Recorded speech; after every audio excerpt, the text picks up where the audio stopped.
It's a Victory Monday here on Locked On Rams, and we're breaking down the Rams' 14-9 win over the Texans, what we learned about this team that could make them special.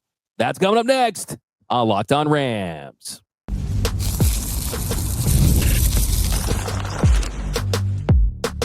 You are Locked On Rams, your daily Los Angeles Rams podcast. Part of the Locked On Podcast Network, your team every day.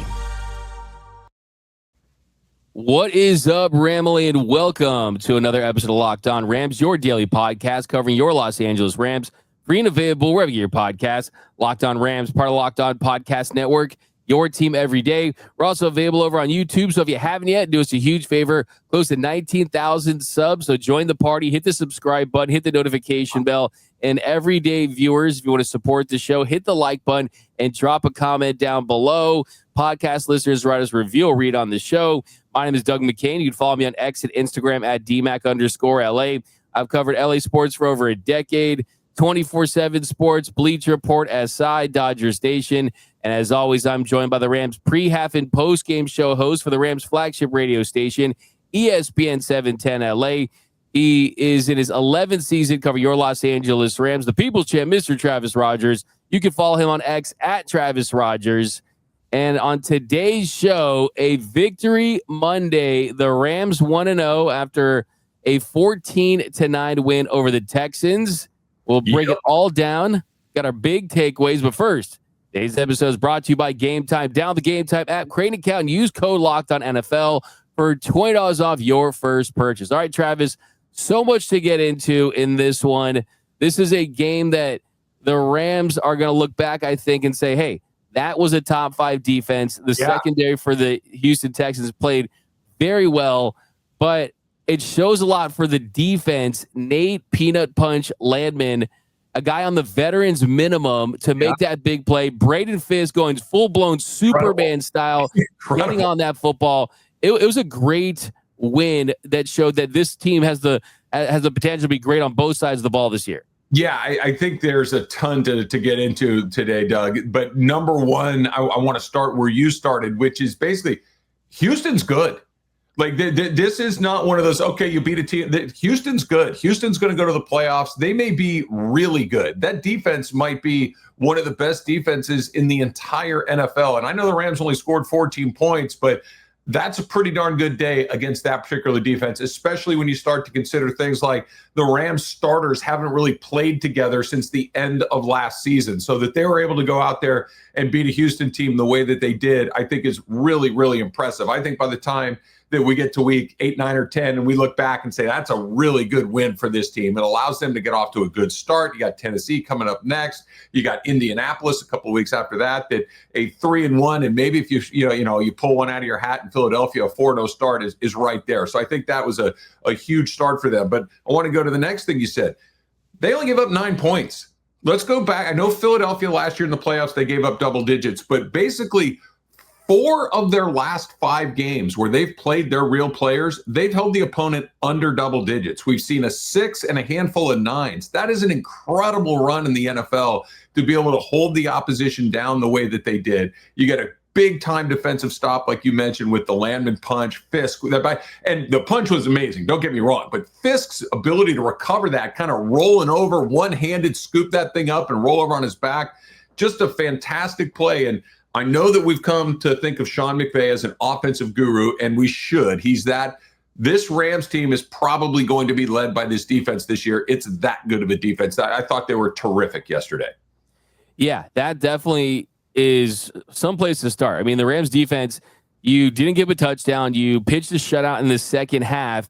And look at the names we're mentioning. Nate Landman. We're mentioning a great play by Kobe Durant to get that interception. Yeah. And you're not talking about guys like Jared Verse. I think a lot of that had to do with Jared Verse getting held. I mean, it was pretty clear they were kind of holding him all day.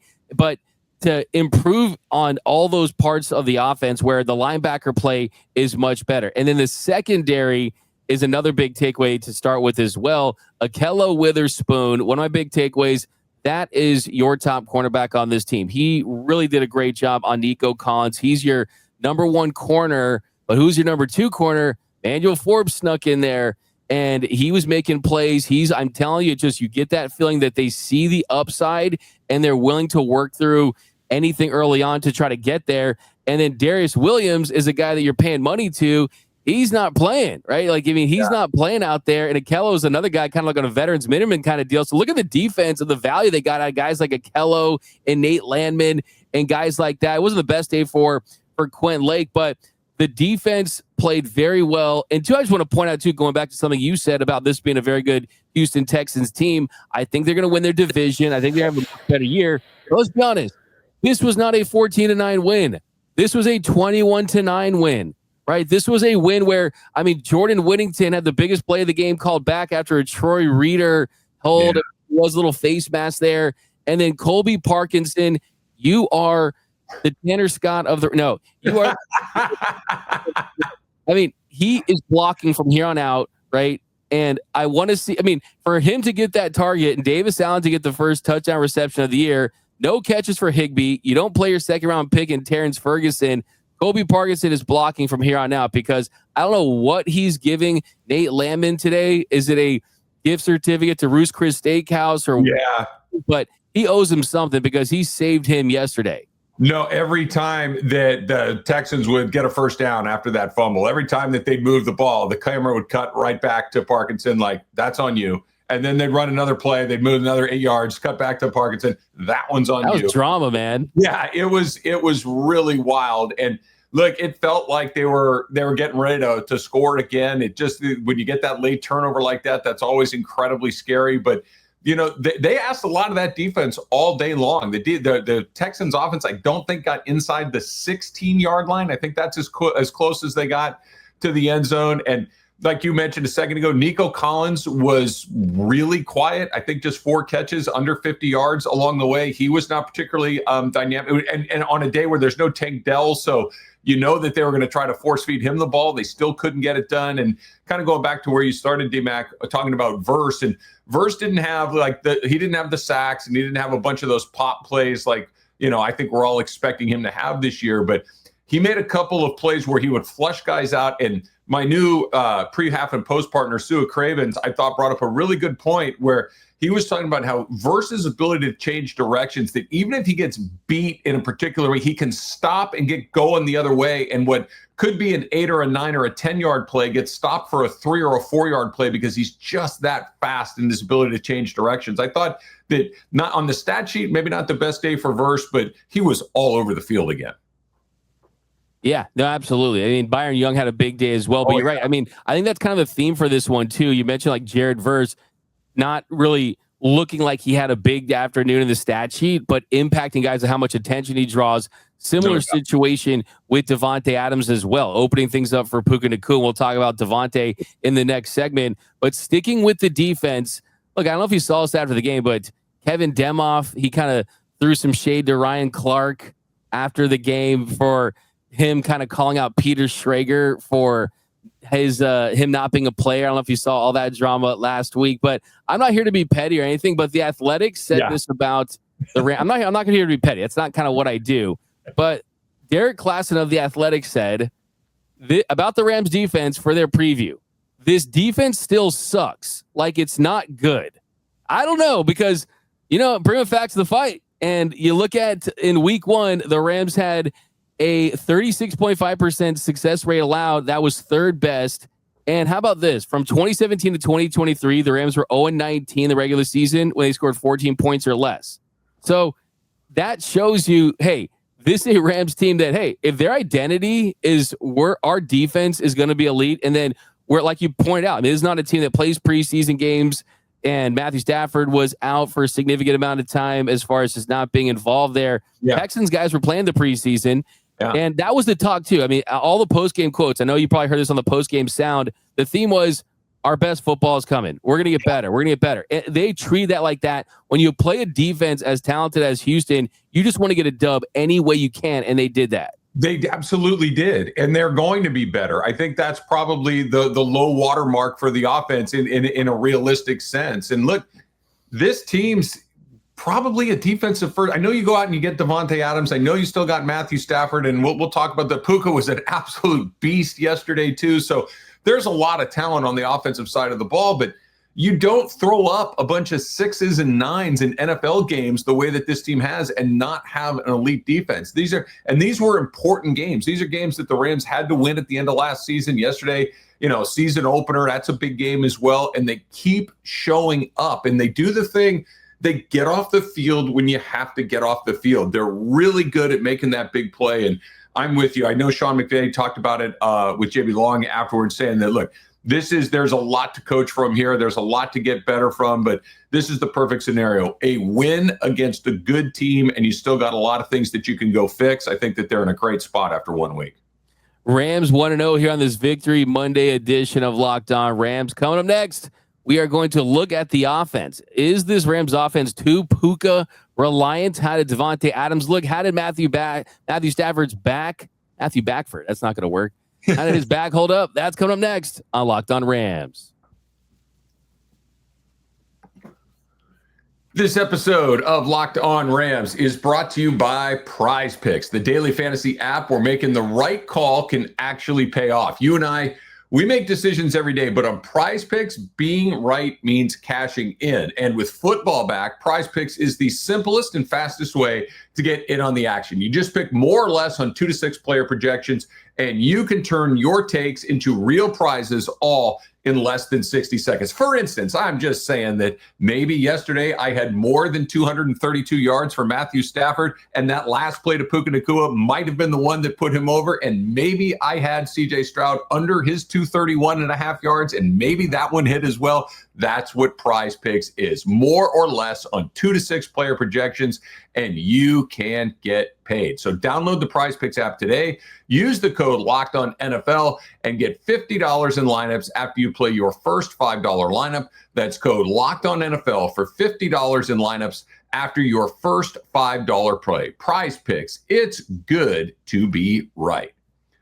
Also, Rams fans, are you still paying full price for gas? Stop leaving money behind. Get real cash back every time you fill up with the free Upside app. Simply download the free Upside app in the App Store or Google Play right now and start earning cash at the pump today. Use my limited time promo code TOUCHDOWN, and you're going to get an extra 25 cents back per gallon on your first fill up. You could make up to $300 a year from buying the gas you already needed. At first, it sounds a little too good to be true, right? But it is totally legit. Real people are getting paid just to make their daily commutes, and you can too. Plus, you can cash out anytime to your bank account, PayPal, an e-gift card, or Amazon, or other brands. So don't let this offer drive on by. Download the free Upside app now using the limited time promo code TOUCHDOWN for a limited time 25 cent per gallon bonus. That's promo code TOUCHDOWN. Offer varies by user and location. Go to upside.com for terms and conditions. And we are off and running here on Locked On Rams. Thank you for making Locked On Rams your first listen every single weekday. Free and available wherever you get your podcast. Locked On Rams, part of Locked On Podcast Network. Your team every day. Also want to send a big shout out to those everyday listeners out there. We know there's a lot of new listeners. So if you haven't yet joined the Everyday Listeners Club, that's where you listen to every single episode of Locked On Rams. You watch every episode of Locked On Rams, and then you won't miss a thing about your favorite football team. All right, Travis here. Second segment, let's talk about the offense. And the number one thing I think Rams fans were looking for was, how did Matthew Stafford play? And it wasn't this elite masterclass of a Matthew Stafford game or anything like that, but he took the hits. They ran him on a QB sneak. If you need to see something that lets you know how he feels, how Sean McVay feels about him, what the limitations are with him, look at that right there. With 21 of 29 for 245 yards and 1 touchdown, that definitely is a solid day, especially going up against this Texans defense. I mean, think about this. They had to set up that Xavier Smith 36-yard pass down the left sideline, which was his longest throw of the day. And McVay set that up with a couple runs and trying to open things up, and Puka Nacua goes out at one point. So I think all in all, I felt really good about Matthew Stafford's outing.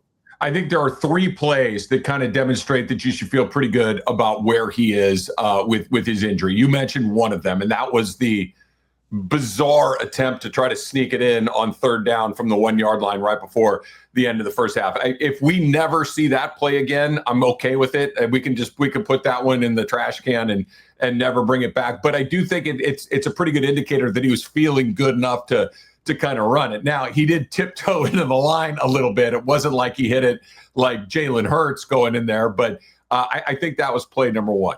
Play number two was a completion to Davante Adams down the left side, a little back shoulder fade that he threw that Adams kind of shook his guy and made an incredible catch, and it was an incredible throw that had to be delivered in exactly the right spot.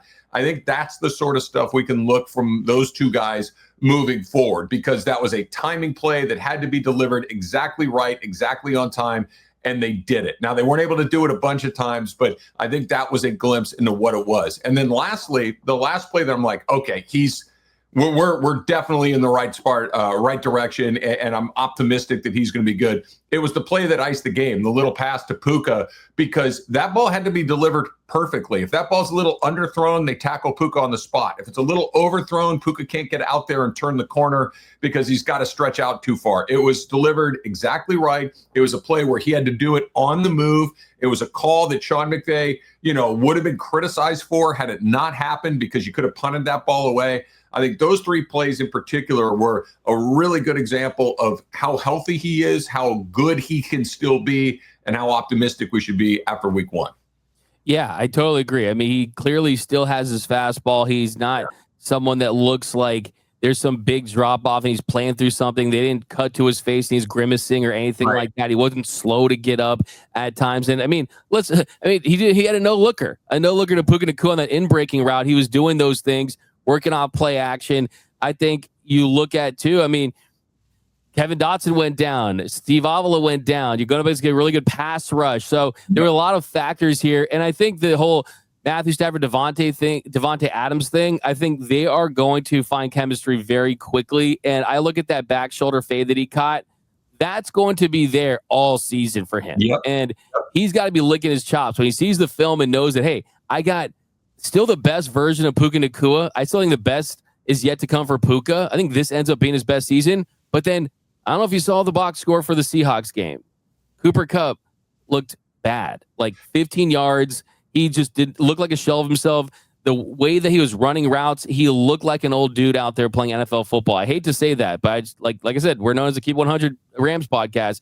And think about this. You go from having a Puka Nacua last year that was banged up at times to now you have a Puka Nacua this year who's leaner and meaner, getting in and out of his breaks, getting off the line better, with an upgraded Davante Adams versus last year. I mean, this is just an extremely upgraded receivers group. It's not even close. And I take no pleasure in seeing Cooper Kupp struggle the way that he did yesterday. But anybody that was watching the Rams the last season knew that this was very likely the outcome for Cooper Kupp. It looks like there's no air in those tires, and it's just not there. So, that's too bad for him. And I'm a Cooper Kupp fan, but I think they got out of that business at the right time.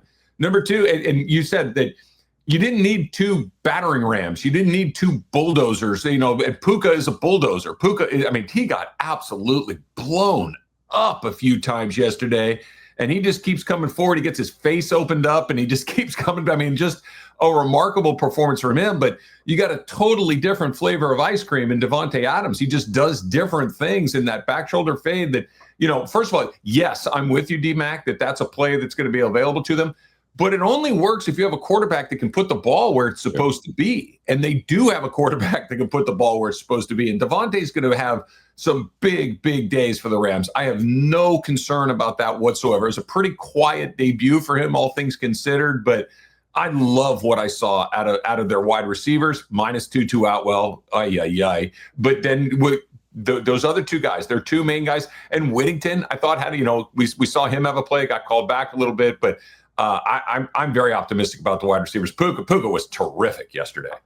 Yeah, it's so funny. I mean, the Jordan Whittington thing, the truth is, sometimes refs call penalties, sometimes they don't. And that's a play they could have not called it. And we're talking about Jordan Whittington being this, wow, is he three? So it's so funny how that works. But I do think that one of the big questions going forward is kind of how you balance things out. Because, think about Davante Adams. He gets 8 targets to Puka's 11. That's not that big of a drop-off, even though Puka did miss some time. But we know that when Matthew Stafford feels like he has a hot receiver, he's going to play that hot hand. And Puka Nacua going on those dig routes and just getting open.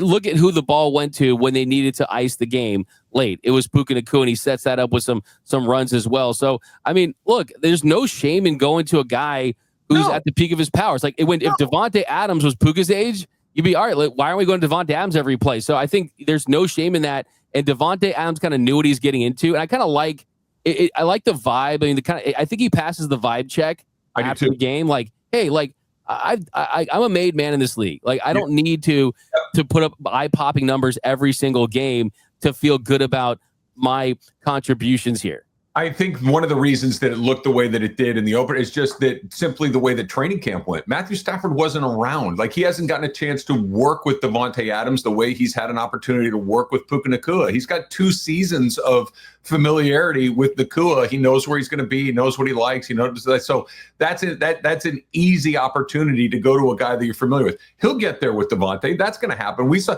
that first drive where Devontae nearly got his head taken off, and Singletary was the guy that kind of ended up being that got the worst for wear there. But he's looking for him on third down. Devontae's going to be a huge part of what they're doing, but obviously, Nacua was the guy yesterday. Third down, that was the guy they were looking for. And he's just so big and physical and tough. And just, I mean, how many different times did they try to take him out of the game? And he just kept coming back. It was something else. I could not have been more impressed with him. Yeah, absolutely. And I love what he said after the game when he was asked about would he change his playing style. And he said, no, I'm not hesitating to hit somebody else, even with the stitches. Like, there's something, like, he's kind of like become the heart and soul of this team as far as their identity and just kind of how they play. He's just such a beloved guy by his teammates. I think kind of rubs off on him. A couple things I want to mention too. The aggression of Sean McVay was one of the things I love most about yesterday's game. And first play, I think, was one of the most, if not the most pivotal plays of the game as far as on the offensive side. It's a 4th down.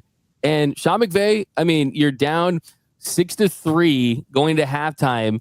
And then there's a play where you get the ball, and then Kyron Williams, you give him a little pitch there on 4th down. That's a very risky play, a little halfback toss there in that situation behind the line of scrimmage.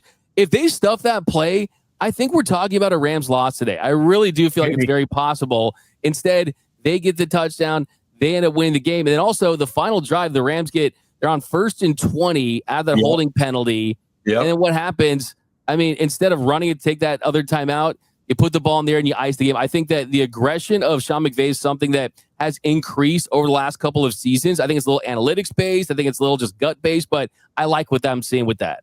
So he was speaking with Maurice Jones-Drew after the game on our station, and Mo was kind of like, I thought you were going to, run it and punt it away. And McVay's, giving Maurice a little bit of a hard time. And he's like, well, that's because you're soft, Mo. We go for the jugular here. This is how we're going to do it this year. We're setting the tone. And he was giving him a hard time. But I think you're right. I think that's one of these. It's not only, I think, the right play, but it's also, guys, this is how we're going to play this year. We're not going to punt it away. We're going to go for it. We're going to be smart, but we're also going to be really aggressive. I agree with you. That play to Kyron Williams, this is one of the things that when I watch college football, especially Oregon in particular, that on 4th and 1, they have their quarterback in the shotgun. They're 4th and 6 before anything happens. And the Rams kind of had a little bit of that yesterday. When you pitch it back to Kyron, instead of needing to go a yard, now all of a sudden he's got to get 5 yards. Now, he shook a guy and made a guy miss at the goal line and got in anyway, but the play call I thought was interesting. I love that they decided to go for it because I'm with you,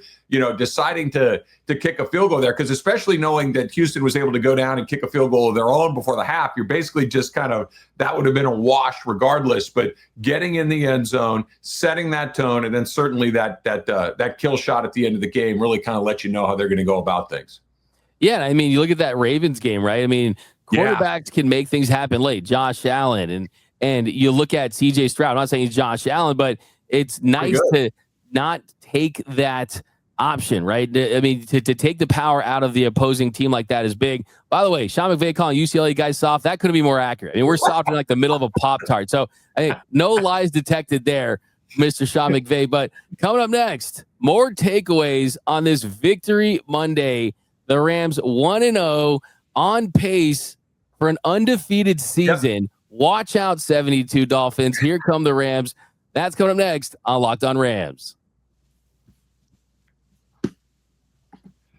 The NFL season is back. Amen. And honestly, there is nothing better than being in the stadium surrounded by fans cheering on your team. But let's be honest, getting tickets can be a bit of a challenge. It can be kind of a hassle, right? Between waiting in line and queues and login screens and price jumps at checkout, it's frustrating to say the very least. That's why I use Gametime, and you should use Gametime, the app that gives the advantage back to fans. Gametime, it's fast, it's easy, it's backed by the Gametime guarantee. You will always get 100% authentic tickets delivered on time and at the best price. Plus, all fees are included, so the price you see is the price you pay. I cannot tell you how much I appreciate that. How many other places you've gone, you're like, oh, it's not so bad. Click, click, click, click. You get to checkout. It's like, that's not even close to what we were talking about. Never at Gametime. What you see is what you pay. So download the Gametime app, create an account, use the code LOCKEDONNFL for $20 off your first purchase. Terms do apply. Again, that's promo code LOCKEDONNFL, locked on NFL for $20 off. Swipe, tap, ticket, go. Download Gametime today.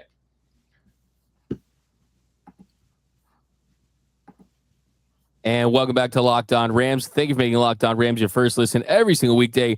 Free and available wherever you get your podcast. Locked On Rams, part of the Locked On Podcast Network, your team every day. Okay, Travis, so this one, another takeaway, I think that when you look big picture, really bodes well for this team's potential. It is the role players, some of the unsung heroes. I mean, they were really the story in this game. You come in this game excited to see Devontae Adams and Puka Nacua and Matthew Stafford and Kyron Williams, but it was Davis Allen catching the first touchdown pass of the year. Xavier Smith catching the longest ball of the day from Stafford. Jalen McCullough making a big play. Ty Davis making a big play. How about Josiah Stewart, the rookie out of Michigan, with a big tip ball? Yeah. The Rams are developing guys. The Rams have great eye for talent. So it's not just the stars, it's the role players that I think are going to elevate this team this season. Well, the role players are going to keep you in games, right? The role players are going to be the guys that are just kind of the glue to keep things together, so the games stay close, so you can get off the field in the middle of the second or third quarter and keep keep everything running the way it is, and then let stars make star plays to be the differentiator, right? When you need to look at what we were talking about a second ago in Buffalo last night. It's like, okay, you got a bunch of big plays from guys, and then all of a sudden, okay, Josh Allen, go be Josh Allen, and he was amazing. But that's what the Rams could be like too, that maybe you don't have a Josh Allen type, but you got a lot of stars, but put them in a position to win the game for you at the end. And the way that you're going to do that is by having everyone else on your team that maybe isn't a star. Let's talk about Bo Limmer, I think is a good example right there, right? All of a sudden, Avila is out. Kevin Dotson is out. So now you're shuffling guys along the offensive line. Limmer has to come in and play a bunch of snaps, probably not expecting to. And he held his own. You had two offensive line injuries right out of the gate. By the way, big news having Colton Shellman back. That settled everything down a little bit as well. But yeah, I'm with you, D-Mac. Those guys that, we're not talking about fantasy football guys necessarily, but those are the guys that help you win games. And they did it yesterday. It was a really complete game for the Rams as far as participation went. They need to get a lot better, especially offensively. But for an opening act against a good team, it was very impressive. Yeah, everyone did enough to win. Even the running game haven't touched on it much. 66 yards for Kyron Williams on 18 carries. But the fact is there, offensive linemen go down. By the way, McVay did say after the game that Kevin Dotson's okay after that ankle injury. Yeah. And then also, but I mean, he's setting up those play actions, right? He's doing those little things that make the offense go. So, yeah, I think overall, you have to feel pretty satisfied for this team because there's room for improvement. But it's fun to improve when you're still winning. You know what I mean? It's like that's kind of the big key. And I like we said about Kyren too. Like that was a classic Kyren Williams day. There was nothing you're like, oh my God, did you see that? But it was all right. He's got 60 some odd yards. He scored a touchdown again. He seems to score a touchdown in every game. He held on to the ball and just a classic Kyren sort of day and carried a big workload, right? I mean, it was basically him all day long out there by himself. So, maybe not the crazy fantasy numbers that you might be looking for, but as far as effectiveness go, it was a classic Kyren Williams. For sure. By the way, when do the Rams practice today? Because I'm waiting to see if they change the code for Kobe Parkinson for the facility, like Jamal Adams. Like, Are they going to change the code on? It's going to be tough for them to get. I don't know, but I swear it worked yesterday. I don't know. Yesterday. Yeah. Hey, it's all right. Nate Landman is the man, but that's going to do it for this episode of Locked On Rams. First victory Monday of the year. Tomorrow we'll do some winners and losers. Continue to break this one down. Talk about the Titans a little bit to look ahead. But that's going to do it. Football is back. And my name is Doug McCain. You can follow me on X and Instagram at DMAC_LA. And you can follow the People's Champ, Mr. Travis Rogers, at Travis Rogers. And until next time, whose house? It's Locked On Rams house.